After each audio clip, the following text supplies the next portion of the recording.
maaari po tayong engage sa kanila sa paggawa ng mga assignments o projects sa pamamagitan ng paggabay. So mga mommies, take note of these reminders. Kung paano ko po susuhetuhin yung pagiging makulit nila. Ang Diyos lang po talaga ang ating tanging pag-asa.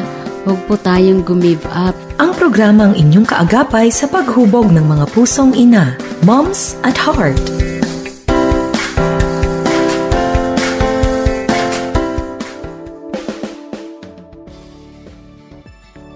Magandang hapon po sa ating lahat and welcome to our program Moms at Heart.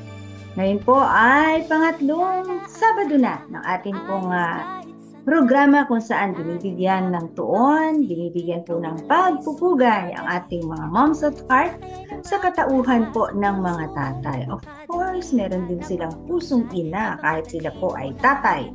At yan po ay kitang-kita doon sa mga ibinabahagi na mga istorya ng ating pong mga nakasama. And there's one word to just describe. Ano ba ang pusong ina na yan? And that is the word care. So atin pong i-welcome ang ating makakasama who is major celebrity. No? So ang inyong Mami Bessie Rios ay salute. No? Yung ating tatay ngayon. Saludo. Okay, ano ba? Siya po ay direktor at aktor, baka magkamali, binabasa ko. Ang ng teleserye, mga movie, at yun, marami po siya mga ginagawang kung ano-ano po na pagtula. So, kayo po ba ay sasama sa amin sa pamamagitan ng radyo? Very, very simple, no? 702 DCAS AM1. Ayan. So, radyo, audio lamang po. Hindi nyo kami makikita. Now, kung gusto naman po kami makita, you can view us over 702 DCAS FEBC Radio TV or 702 DCAS FEBC Radio, Memo ni Mommy at Moms at Heart. At ang lahat ng yan, made available dahil tayo po ay membro ng Kapisanan ng Broadcaster ng Pilipinas. At ngayon po ay akin na pong i-welcome all the way from taga Bulacan po itong artist natin na ito, si Daddy Nick. Good afternoon sa'yo, Daddy Nick. How are you? I'm doing fine, Mami Bessie Rios. And magandang hapon din po sa inyo. At magandang hapon po sa lahat ng mga nakikinig, sa lahat ng mga nanonood ng programa nyong Moms at Heart. Yan. Okay, so salamat sa pagsama mo, no?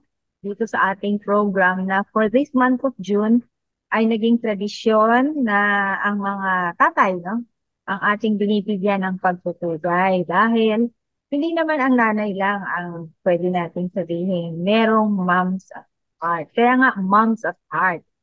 Pusong ina. So ito ay nandoon sa kahit sino. May anak ka man na sa'yo mismo nagmula, no? Or isang lalaki, no? At kahit wala kang anak, no, yung pusong ina ay maaaring sa iyo, di ba? So, kinumusta ko ang iyong buhay-buhay, no? Pero kanina ay naipakilala kita na ikaw ay isang kamukha, no, kamukha, o baga ay colleague in the media, no? So, ano ba ang mga pinaggagawa mo? Nag-direct ka ba? Nag-script writing ka ba? Ano ba ang ginagawa mo? Actually, can I answer all of the above po? Sumusulat po ako ng script at nag-direct, nagpo-produce din po ako ng mga short films at saka mga videos na makabuluhan po syempre po. And at the same time din, gumagana po ako sa mga teleseries, sa mga reenactments, sa mga films, sa mga pelikula po. Both local and abroad po. Wow, naku, nakakatuwa naman, no? Mga mamsi, celebrity pala. Celebrity ang ating kasama ngayon na daddy, ano?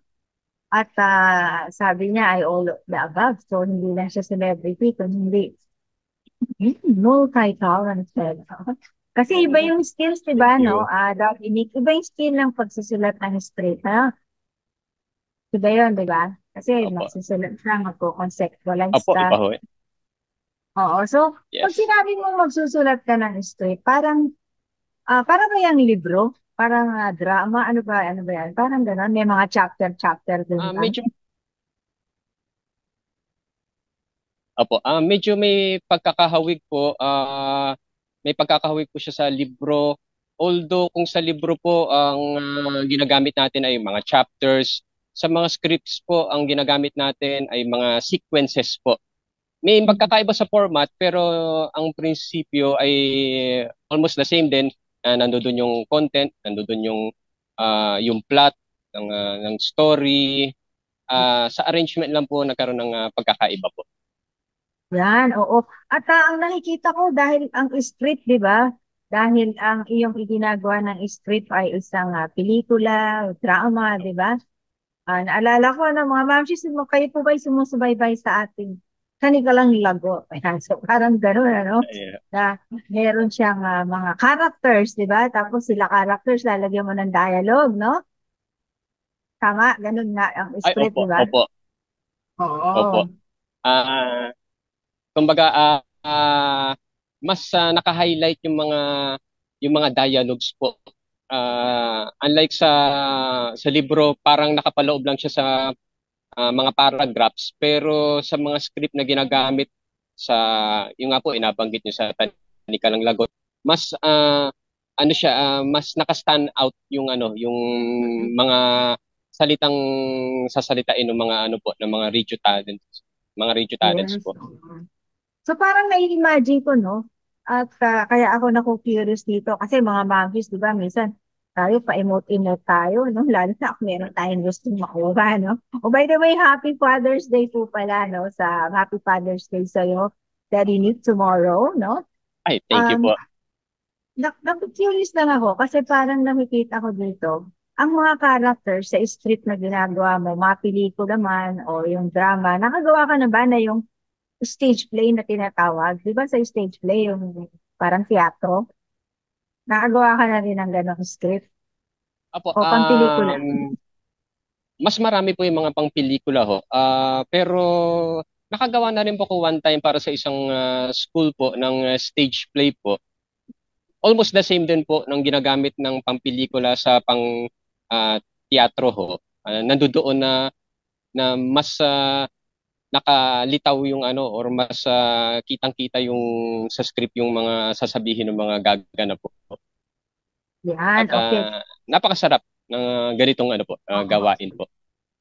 At nakita ko dyan, kaya ako talagang binibigyan siya ng medyo kinukulit kita dyan.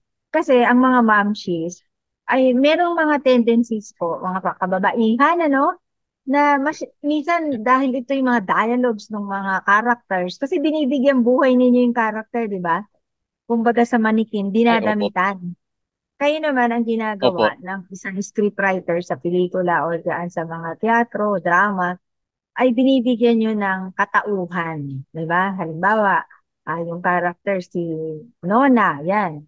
So, i-imagine mo, siya ba yung bida rito? Siya ba yung kontrabida? Ganyan, ano? Siya ba yung laging inaapi? Di ba, no? So, ipapackage mo siya ng ganon.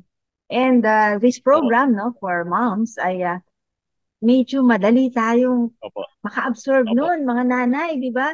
Minsan nga, nanonood kang ganyan, umiiyak na yung mga Opo. ibang nanay, di ba? Or sometimes, pinukuha natin yung dialogues, no? Yung mga characters na yon, tapos binabato natin sa anak natin or sa asawa natin, di ba? Unknowingly. So, yun yung pinupunto ko dito, Daddy Nick. Kaya ako tinatanong sa'yo at pinuulit yung script. Kasi may dating talaga yung script na yan. Yung salita, ng characters, di ba? Mhm.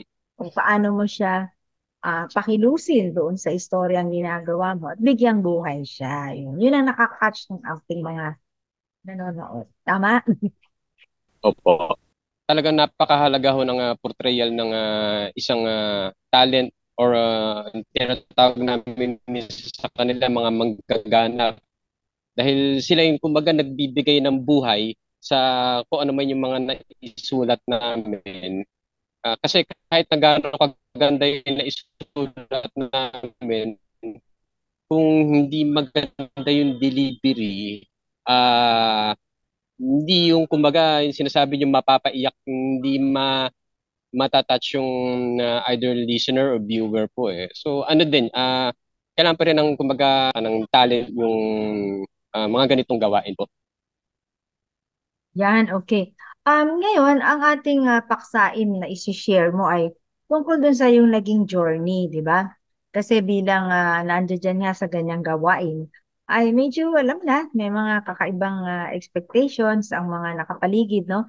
Kasi di ba, you have been a very active member of this religious sect, no? Na isang grupo kung saan ka laging dumadalo, no?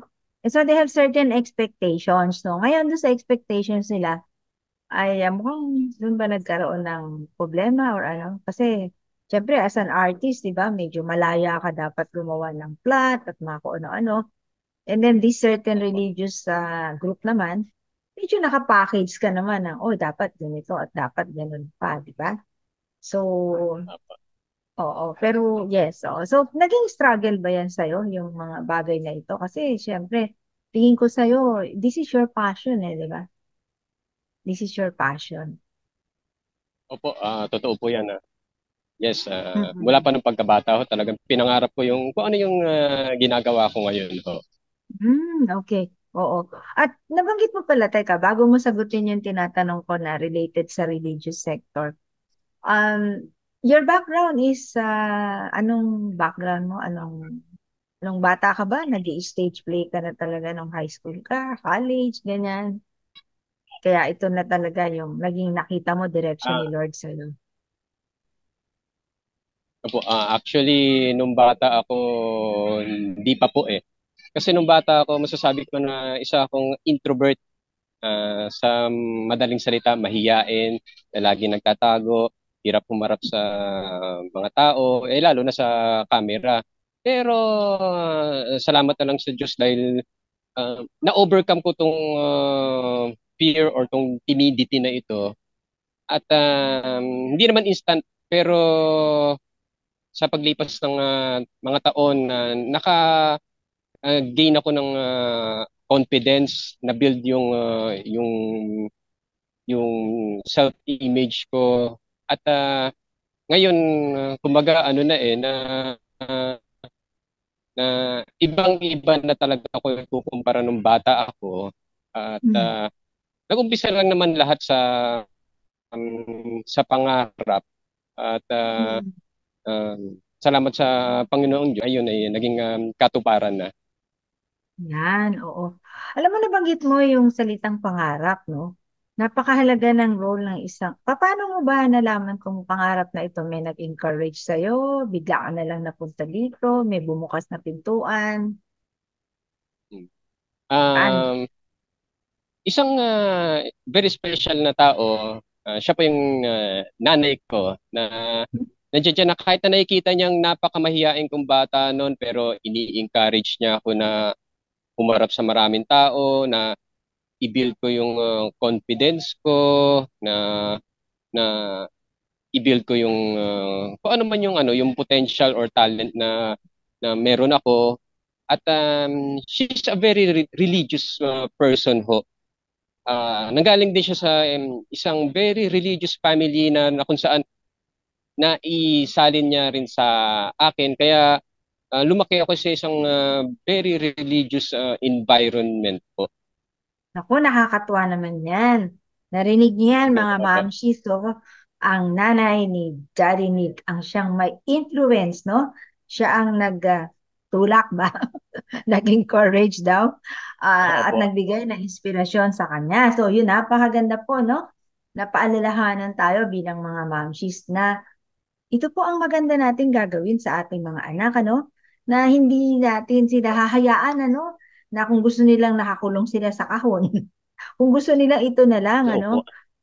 Naalala ko yung Mm. mga bata ngayon, no? Kung ano yung gustong kainin, ano? Parang kung hotdog sa Opo. umaga, tanghali hanggang gabi, puro hotdog, ano?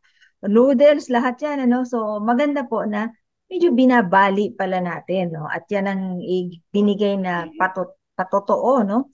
Ni Daddy Nick, na yung nanay niya binali, no? Yung iyong pagiging Opo. mahiyain, no? Siguro, pinalangoy ka, no? Bigla kang nilagay sa Opo. entablado. Di ba, no? Totoo po. Actually, ang nai-imagine ko, yung parang yung mga agila, mga nanay na agila na yung mga, ano bang tawag, sisiw o inakay na nasa pugad.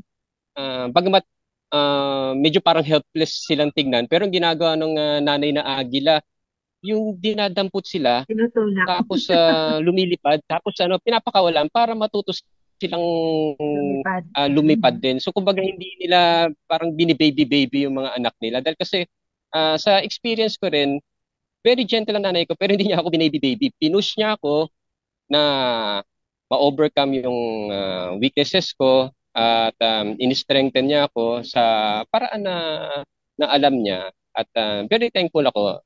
Kahit na wala na siya ngayon. Still, naalala ko pa rin, fresh na fresh pa rin sa memory ko yung kung paano niya ako talaga in-encourage na i-pursue yung dreams ko. Yan, okay.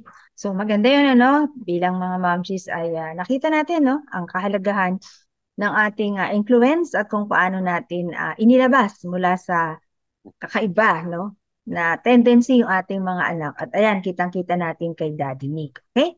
So ngayon ay babalikan na natin dahil sabi mo nga ang pagiging aktibo mo at pagiging malalim ng iyong sasagawa ng mga religious activities na yan ay mula din sa iyong nanay. Di ba? Pero bilang nasa media, may mga pressures di ba? Maraming mga kung ano-ano na nagaganap sa buhay ng isang person in the media. Lalo ikaw ay nag-aartista ka pa pala, pwede bang matanong ano ang iyong ano ang iyong mga ginaganap na role sa iyong pag-aartista? Mga ano ba 'yan? Anong klaseng role ka? Ikaw yung lagi inaapi, ganon? Ikaw Opo. yung Bruce, o ano ba? Anong role mo lagi? Actually, marami po. Mhm. Iba-iba yung roles mo. Actually, marami po. Masasabi ko na opo, marami po na may pagka-versatile or versatile tayo na pwedeng magbida or pwedeng magkontrabida. At pag sinabi kasi yung versatile, kahit na ano pwedeng gawin. For example, may time na gumanap akong doktor, pero kinabukasan, gumanap din akong pasyente. May time na gumanap akong pulis, and then gumaganap din akong as preso, as hoodlum. Minsan kabaliktaran nung ibang mga ginanapan ko. At nandiyan dyan na tama ho kayo, may pressures din. Dahil minsan nagugulat na lang ako dahil may mga pagkakataon na tinatawagan kami, ganito po, tinatawagan kami, sasabihin, shooting tayo bukas ha. Minsan hindi nila sasabihin kung anong palabas yung shootingin namin, may title hindi sasabihin. At nalalaman na lang namin pagdating doon sa location kung ano yung mga gaganapin namin. At minsan nagugulat na lang kami na pag inabot na sa amin yung script at sinabi sa amin yung kung ano yung role namin, na kung saan minsan parang ang hirap ng bumak out. Yung minsan magugulat na kami, ito, hindi pa pwedeng iba na lang. Dahil once na bumak out ka, mamamarkahan ka na unprofessional. Never pa naman akong bumak out sa isang role, pero napakahirap din. Kasi minsan nahuhusgahan natin yung mga artista, bakit ganito ang ginanapan nitong... Pero siguro para sa kaalaman din ng marami sa amin, hindi namin alam kung ano yung ginaganapan namin. Nung moment na lang na ibigay sa amin yung script, doon na lang namin nalalaman. At ang hirap kung halimbawang tatanggi ako at magwo-walk out ako, kumbaga sisikat ako. What I mean is, sisikat ako in a negative way. Sisikat ako sa industriya dahil sa, itong talent na to ay umalis, unprofessional, iniwan kami. Yes, so at napakahirap. Napakahirap. Lalo na kung meron kang mga religious beliefs na contrary sa contrast, no? Okay, nabanggit mo yung medyo kontra dun sa religious belief, no? So, ito ay isang naging dahilan, no? Kung bakit parang tinabangan ka dun sa religious group na yan, no? Ganun ba yun? At medyo lumayo ka sa mga grupo nitong religious Ay, sorry. organization. Alam niyo po, merong dalawa, positive at saka negative na nagiging feedback sa akin ng mga kasamahan ko sa isang particular na religion. Unang banggitin ko na yung positive. Yung ganito yung scenario ho, na minsan may matatanggap akong text message or PM na kung saan binabati ako, uy, nakita kita, napanood kita sa TV, ang ganda ng ginanapan mo. Bidang-bida ka. Ako naman syempre natutuwa dahil sa nakakataba ng puso, pumapalakpak ang na tenga ko sa mga ano yung mga ganong compliments. Pero yung namang negative kung saan medyo naapektuhan ng aking uh, religious beliefs. Hindi yung negative na ang pangit ng acting ko, awan ng Diyos, wala namang ganon, kundi yung negative na parang ganito ho. Tinawagan ako, halimbawa, nung isang religious leader ng samahan namin, uy, ba't naman ganun ang ginanapan mo? Parang ano yata, taliwas yata sa paniniwala natin. Itigil mo na yung ginagawa mo. So ako nalungkot ako kasi yung nga po, nabanggit ko na this is my passion, and then suddenly babanggitin sa akin na parang ganun-ganun na lang na as in itigil na lang. Yung nga sana kung may explain ko gaya ng na-explain ko kanina na hindi ganun kadali na as in bumak out ka. Na once na nag-walk out ka sa isang role, yun na nga na talagang halos mababan ka na. Makikilala ka as in unprofessional, as in marami mga masasamang salita. So ang hirap na kumbaga pag salubungin yung religious belief and then yung profession ko. Okay. So, dahil ikaw ay kailangang mamili, so yun, ano ang pinili mo? Pinili mo na manatili dyan sa passion na yan, and then medyo lumayo ka muna, nag-shine out, Opo, naglagay ka muna ng boundary doon sa religious organization na ito for a time, no? Kasi, nararamdaman mo ba yung parang, bakit hindi niyo ako nauunawaan? It is just a profession. Parang ganon. Tama ba? opo, Parang opo, ganon, no? opo. So, in your mind, ganon. Tapos yun naman kabila, no? Parang binabalanse ko. Sabi naman nila, your profession is inferior to our belief, no? In this Opo, parang religious ganun po. state. Oo, di ba? Kasi dapat ito muna ang uunahin natin. Ayan. So, talagang merong clash na gano'n. And so, for a certain Opo. time, medyo nag-shine away ka, no? Nag-shy away ka, no? Umalis ka, no? Doon sa grupo na ito and you live isolated from them. Pero lumalim ka naman dito sa iyong passion. Tama? Yes. Oo, oo. So, Opo, actually, parang ganun nga po. and matagal ba yon? Matagal ito na nangyari? Opo, medyo Years, 10 years, 5 years, yan, 10 years. siguro ano naman, mga hindi man katagalan, mga more or less 1 year. Pero Mm. para sa iba yun, napakatagal na panahon na yun. Kasi Okay. aminin ko na yung mga panahon na na-laid off ako sa trabaho ko, ito yung kumbaga bread and butter ko eh. Wala akong trabaho, pero nagpapasalamat ako sa industriya na binigyan ako ng pagkakataon na nagumanap at magkaroon ng paraan para ma-provide ko yung pangailangan ng family ko na hindi ganun kadali eh. Na kumbaga ito na nga lang yung trabahong meron ako tapos ititigil ko pa. So yun na nga po, tama po kayo na medyo nag laylo ako I stopped attending this Kung ano-ano organization. Bagamat activities o organization. hindi naman ako yung sinasabi ng iba na in term nila yung tumiwalag o humiwalay.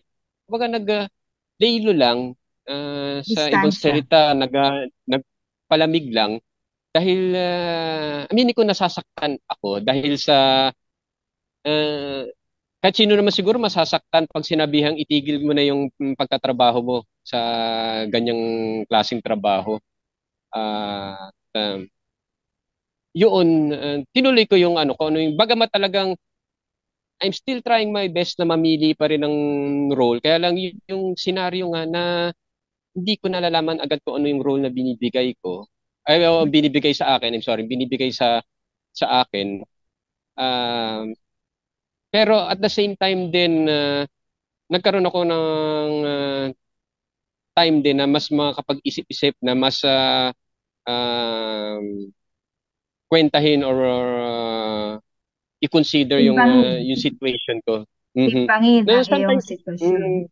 parang sa ano din yan yung mga tinatawag natin mag-MU or mga magkasintahan na sometimes may time din na kailangan mag-pull off para mas lalo makapag-isip-isip. So yun yung time para sa akin na love ko yung samahan namin, yung organisasyon namin. Love ko rin itong ginagawa kong pagganap. Pero may time na talagang kailangan ko muna sigurong lumayo muna. Pero nandoon pa rin naman na syempre nagdadasal pa rin naman ako. Umiwas lang ako siguro sa mga taong, let's say, mga mapanghusga na hindi nila naiintindihan kung ano yung, kumbaga behind the scene. Nakikita lang kasi nila yung kung ano yung nakikita nila, pero yung kumbaga nangyari behind, hindi nila nakikita. Kasi sometimes kasi tayong mga tao, ang problem natin minsan, yung kung ano yung nakita lang natin. Pero yung kung ano yung sa likod ng nakita natin, hindi natin nakikita. And we tend to judge po, which is para sa akin, it's wrong din. Yan, Pero okay. yan, nakapag-isip-isip ako. Yes, oo. So at mula sa yung pag-isip-isip ay palagay ko ay meron ka ng tulay na nagawa pabalik.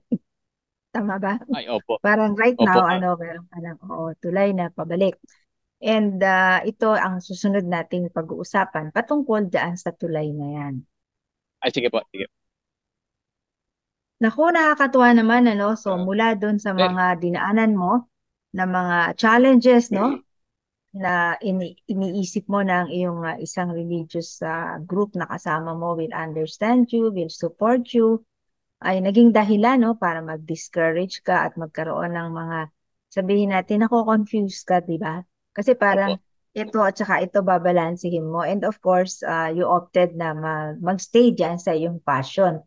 But kanina, habang nakikinig ako sa'yo, ay lutang na lutang pa rin naman na hindi nangangahulugan na si Lord ang tinalikuran mo sa pagsasagawa at pagpapatuloy ng iyong passion. Ang nangyari lang ay medyo nagdistansya ka lang. I think that's the word. Nagdistansya ka, no, doon sa mga kasama sa grupo na yan. Lalong-lalo na doon sa leader na sinasabi mo na ikaw ay talagang sinasabihan na umalis, no, doon sa mga ginagawa mo. Naku, paano naman yan, di ba?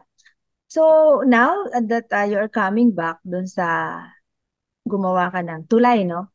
Dahil gusto nating ipasok na ang isa sa tatak ng Moms at Heart at ikaw ay bilang tatay ay meron ka nitong care. Kaya bubuuin natin ngayon yung salitang care sa yung pagbabalik. Yeah, parang 'di ba sa pelikula yung merong pang music, 'di ba, no? Parang ayun sa yung pagbabalik, no? So simulan natin doon sa letter C. Sa letter C, 'di ba? Yung letter C natin is, of course, para ka makabalik mula sa dating wala ka doon, di ba? Tapos babalik ka. You need courage, no? Naramdaman mo ba yun na medyo matapang, medyo kailangan mong tapangan, ano? Yung desisyon na bumalik ulit. Tama? Oo. So how did courage affect you?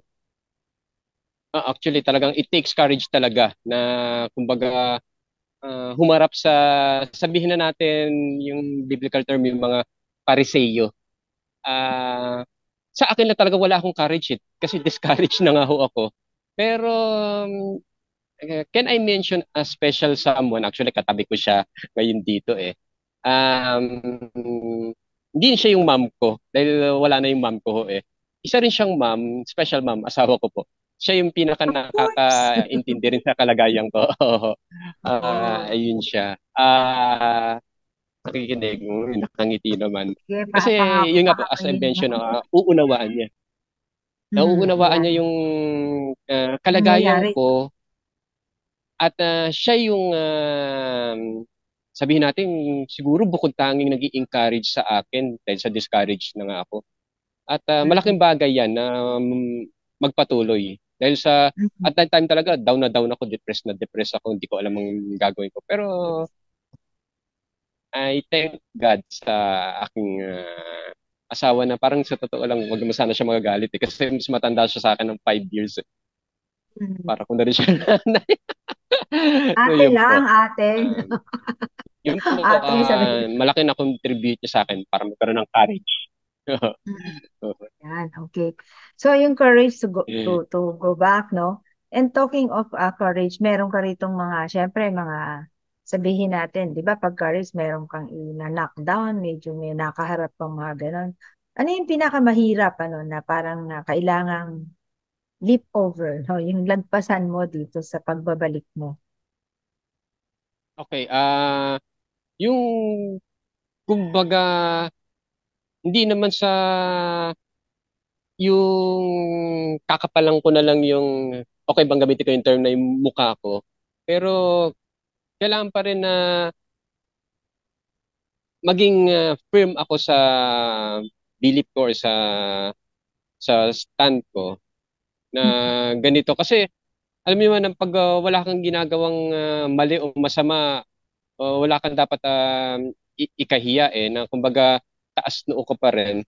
So yun na naisip ko, ba't nga ba ako mag mag-isolate or ba't ba ako iiwas, ba't ba ako magtatago na lang dahil alam ko wala naman akong ginagawang masama eh. Na kumbaga kung ikaw ay nasa panig ng mabuti, nasa panig ka ng tama, na kahit na masama ang tingin ng marami sa iyo, ganun na magkakaroon ka pa rin ng lakas ng loob para harapin ang kahit na sino. Alam mo, Daddy Nick, bagay na bagay yan dun sa kasunod na letter, dun sa salitang care. Which is letter A, kitang-kita ko dyan sa sinabi mo yung paglalarawan ng isang attitude of believing. So naniniwala ka na Opo. pag sa pagbalik mo, yes, ito yung mga kakaharapin mo, pero kailangan mong panindigan, no? Yung mga paniniwalang ito.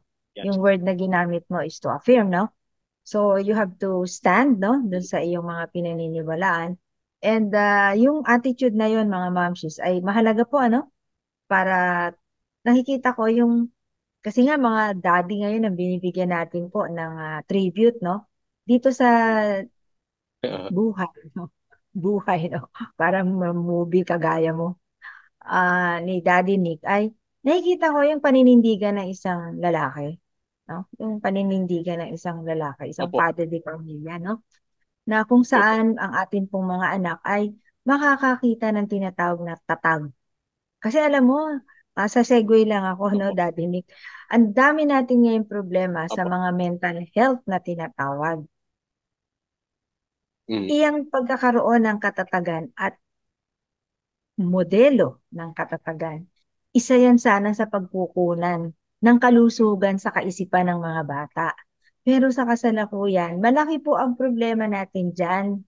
Kasi marami po tayo na mga medyo yun nga, mahina din no? Kaya yung tatag, hindi nararamdaman ng isang bata ngayon.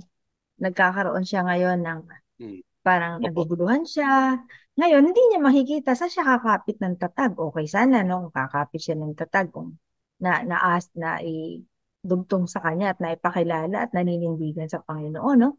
Pero yun nga, ang unang-una, bago pa yun, bago pa dumating that yung tinatawag ngayon na pati psychologist ginagamit na itong term na to, fortitude, spiritual fortitude. Ayun munang tatag ng isang ama ng tahanan. So, congratulations at Opo. nakikita ko yan sa iyo. Okay, ito letter R, no? Dahil Thank you. mabilis at napit nang maubos ang ating oras. Ano nga ating letter R? It talks about reliance on a living hope. Ayan, okay. So ngayon, from being religious, ay tumungtong ka na ngayon sa living hope. Yan. Paano ba to? Daddy Nick, sabi ko kanina, ang iniwanan mo lang ay ang religious affiliation, but not God. Yes, opo. Ganun pa rin. Ang faith ko sa kanya ay hindi nagbago. Nandoon pa rin. Even yung time ng pagdadasal ko, time na pagbabasa ko ng Biblia niya, yung mga personal na religious activities, I said personal. Kasi kumbaga ginagawa ko yun ng mag-isa, hindi siya nagbago. Bagamat, siyempre, na-miss ko rin yung mga samahan namin ng kinabibilangan kong religion. Pero, yun na nga, na sometimes tayong mga tao kailangan nating mag-adjust din depending sa situation din eh.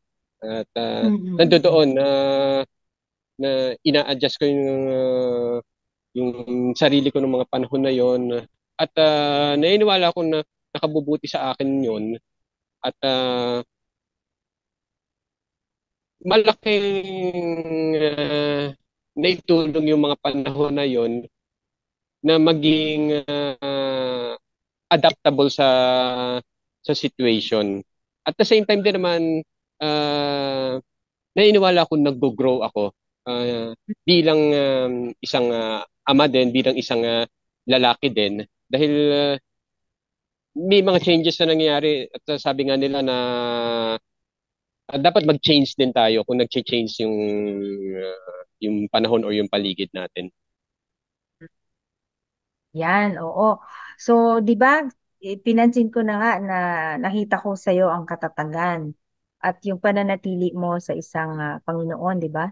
Na hindi mo siya, Opo. hindi siya yung iniwan mo, kung hindi, ito lang affiliation sa isang religious organization. And the letter E of the word care is, dahil nabanggit mo, no? That you continue to read, no? God's word, the Bible. Paano ka na-enable nitong pagbabasa na ito to keep your journey, no? Na hindi ka lumalayo sa isang Panginoon? Ako, malaki na itulong ho ng ganitong mga personal na activities gaya ng yun nga po, isa na doon yung pagbabasa ng Biblia. Tawag natin salita ng Panginoon. Can I quote po ng isang verse? Ito ay matatagpuan sa Hebrews 12, chapter 12, verse 2. Siguro kahit na hindi na ako magbuklat, siguro i-quote ko na lang, hindi ko na rin i-quote yung buo. Yung sabi, looking unto Jesus. The author and finisher of our faith. Yes. Opo. Who for the joy walang set sinabi. before him. Yes. Endure the cross. Di ba? Amen. Kasi, kumbaga, he was laser focused si Jesus. He was laser focused sa kanyang goal, sa kanyang mission. Isa siyang napakagandang example din, lalo na para sa amin na mga kalalakihan, sa aming mga ama, na kailangan talaga focus ka sa isang bagay. Kasi sometimes, tayo bilang tao, may tendency tayo na maging out of focus eh, lalo na pag ganyang may mga parang tumutulig sa o kumukontra sa iyo, na nawawala ka sa focus.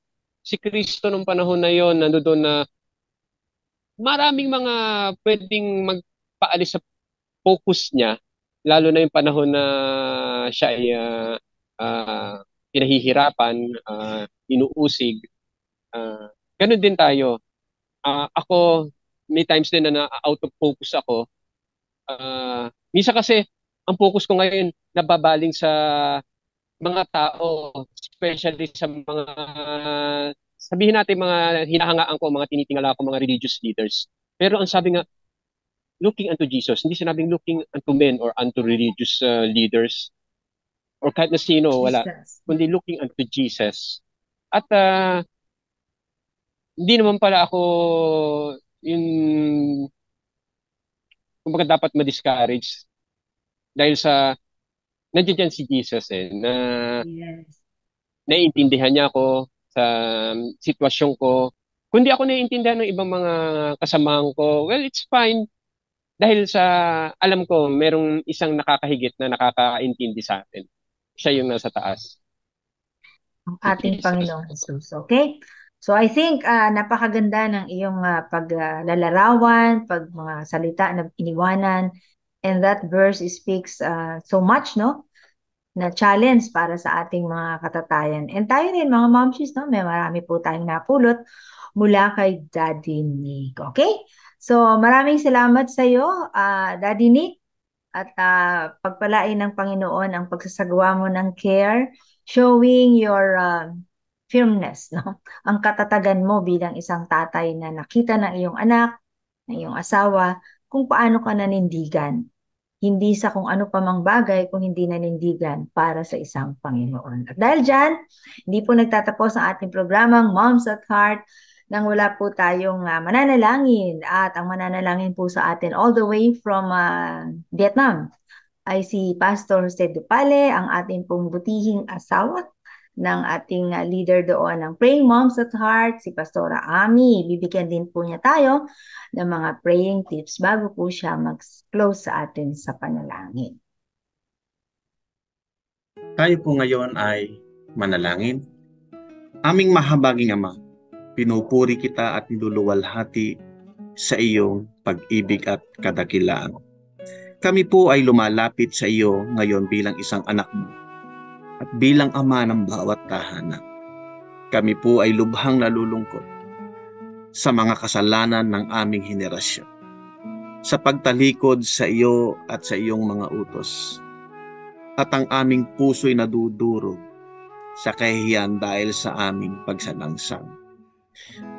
Kami naging pabaya sa pagiging masama at mapaghimagsik ng aming henerasyon ngayon at nagdulot ng kaparusahan sa aming nasasaksihan sa panahon ito.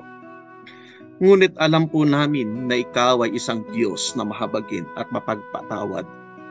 Pinangako mo na kami patatawarin kung kami lalapit sa iyo ng may buong pusong nagsisisi. Kami po ay humihingi ng iyong kapatawaran bilang anak mo at bilang ama ng tahanan. Humihingi ng habag mo para sa aming sarili, sa aming mga anak at sa aming henerasyon. Aming Ama, aming Diyos, kahabagan niyo po kami. Ibaling mong muli ang iyong paningin sa amin at dalhin mong muli sa iyong kaharian. Hindi po kami karapat-dapat sa iyong habag, ngunit humihiling ng may buong pagpapakumbaba alang-alang sa iyong anak na si Jesucristo na simbolo ng iyong pag-ibig at siyang nag-alay ng kanyang buhay para sa aming katubusan. Patawarin mo po kami, aming Diyos. Ito po ang aming dalangin sa pangalan ni Jesucristo.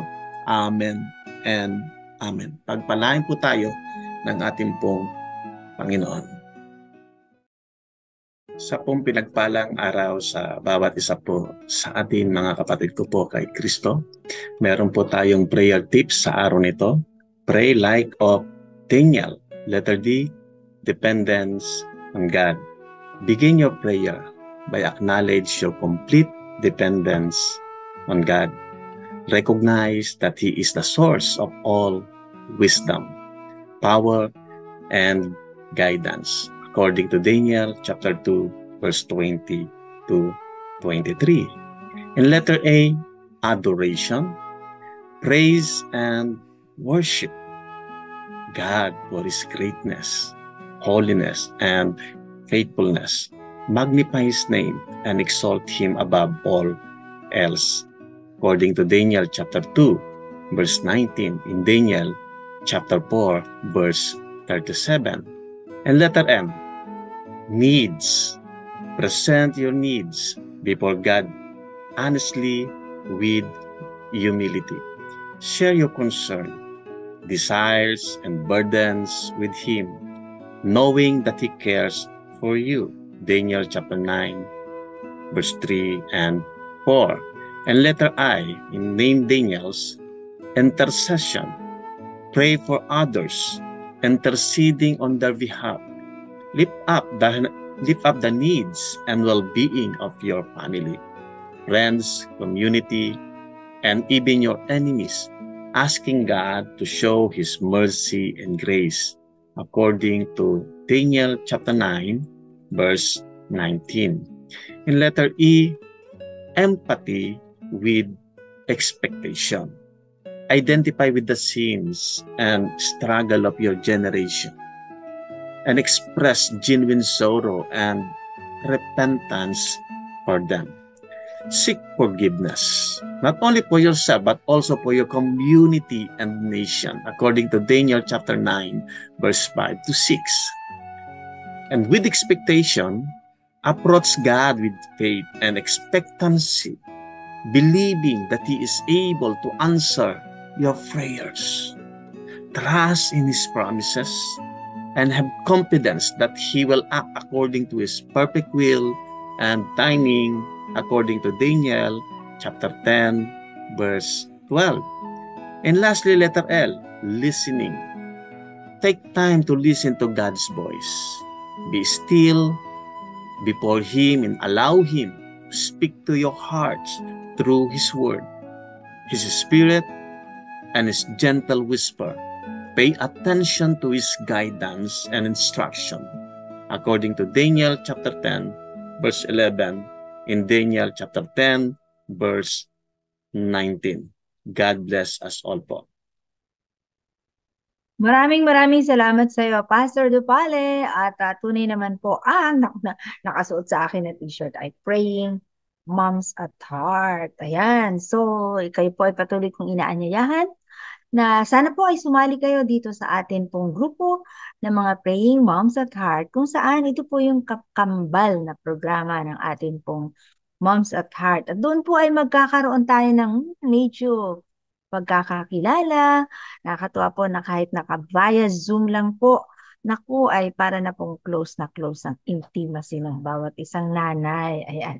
Magkakakilala sila masyado at marami pong mga kwentuhan at hindi lang po yun, panalangin at encouragement sa bawat isa. So maraming pong salamat sa inyo. Salamat sa atin pong nakasamang isang celebrity, na kung saan po ating na-trace ang kanyang buhay-buhay, kung paano umalis sa isang organisasyon, religious organization, but hindi siya aalis sa ating Panginoon. So iba't iba po ang ating mga karanasan bilang mga tatay. At sa mga karanasan po natin yan, nanonood ang ating mga anak at namumulot po sila ng kanila pong mga pwedeng gayahin o di kaya naman ay mga magiging paninindigan nila sa kanilang buhay.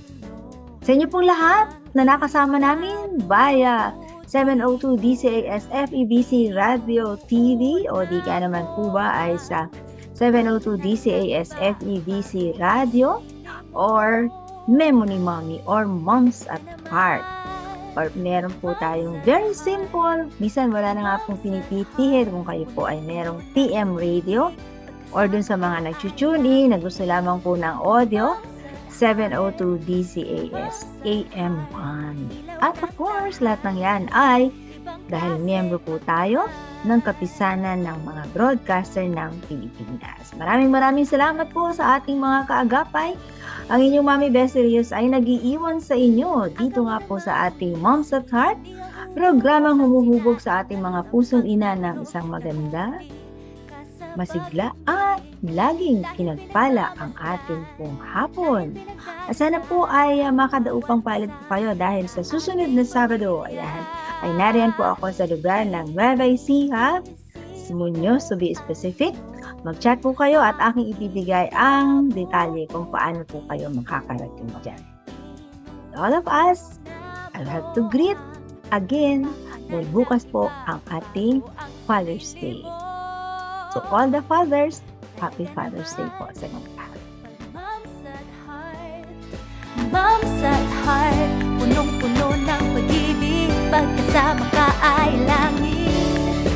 Moms at Heart, Moms at Heart, ilaw ng tahanan, ibang klaseng